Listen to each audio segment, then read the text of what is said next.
धृतराष्ट्र अंधे कैसे पैदा हुए, सारी कहानी। क्या आप जानते हैं कि धृतराष्ट्र अंधे क्यों पैदा हुए थे? और आखिर पांडु जन्म से ही कमजोर और बीमार क्यों थे?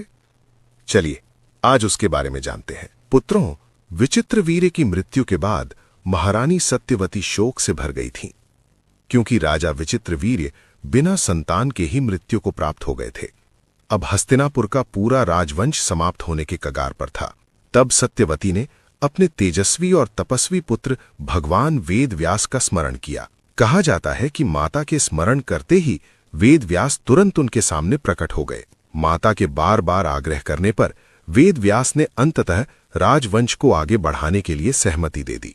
तब वेद व्यास ने कहा, विचित्रवीर्य की रानियां अंबिका और अंबालिका निर्वस्त्र होकर मेरे सामने आए। माता सत्यवती ने दोनों रानियों को ये बात बताई। पहले तो वे दोनों इस बात से घबरा गईं, लेकिन राजवंश की रक्षा के लिए तैयार हो गईं।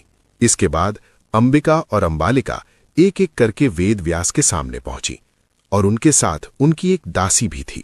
सबसे पहले अंबिका वेद व्यास के सामने आई, लेकिन उनका तेजस्वी और तपस्वी रूप देखकर अंबिका डर गईं और उन्होंने अपनी आंखें बंद कर लीं।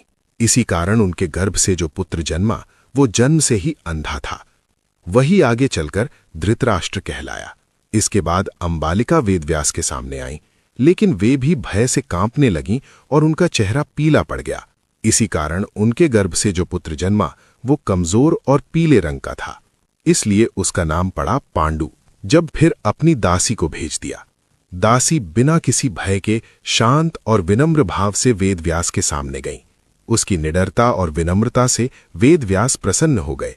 इसी कारण उसके गर्भ से एक बुद्धिमान और धर्मात्मा पुत्र जन्मा, जिसका नाम रखा गया विदुर।